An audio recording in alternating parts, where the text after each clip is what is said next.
Hey guys, welcome back to World Mechanics. Our mission here at the garage, guys, is to save you as much money as we can. That's why we make these absolutely free videos. Let's go ahead and start on it now.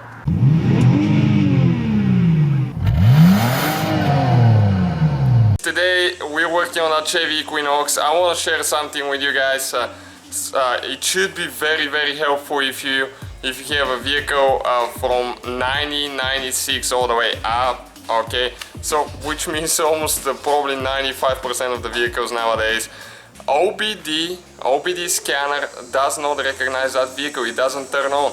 We'll show you how to fix that. Okay, we've done it in the past and we lost so much time trying to figure it out. Okay, so stay with us. We'll show you now.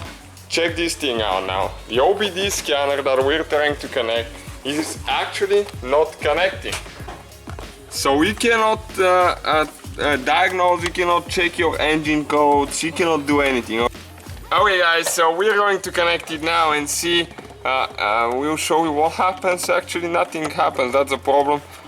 Watch now, we're going to connect it. And this one was taken apart, as you can see, because somebody was trying to figure it out, and that's how we got the car at an auction, because they couldn't figure it out.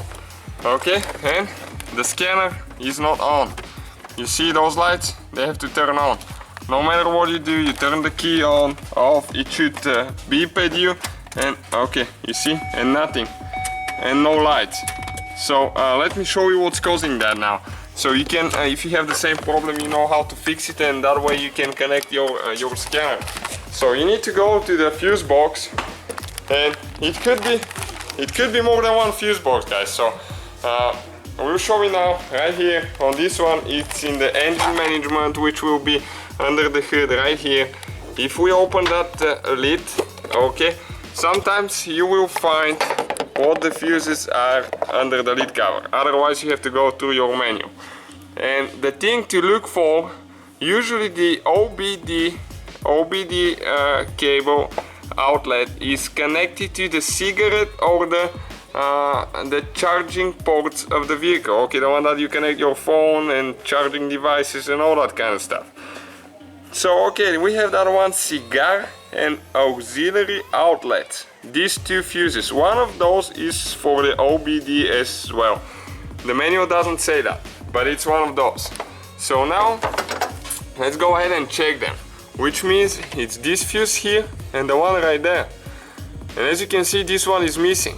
Probably that's the problem that we have. That's for auxiliary outputs now. Okay, so we'll go ahead. We got a new fuse. It should be 20 amp fuse. It says right here 20 amp. So we'll just go ahead, install this one. Okay, and now let's see what happens. Okay, push it in. Probably somebody stole it for something else. Some other fuse burned and they replaced it, and they forgot to put the new fuse in, and after a while you sell the car, somebody else gets it, and it's quite confusing. Okay, check now. We're going to connect the reader again. Okay, right there. And you can hear the beep. And we have lights as well. You can see we have two lights, and it will be one more after a while when it turns on, but it's getting power. And if we disconnect it now, okay, you can see it will lose power and you'll gain it. So now we can actually go ahead and scan our vehicle. So that's how you repair the OBD connection on your vehicle, guys. So, alright guys, hopefully the video was helpful. Let us know what you think. Give us a like, subscribe, guys. Hopefully guys the video was helpful. Please do not forget to comment, like, subscribe. That way we can keep making these absolutely free videos. Guys, we have more than 19,000 free repair videos on our YouTube channels that can, guys, save you thousands of dollars in future repairs. Check them out. Thank you guys for watching and see you next time.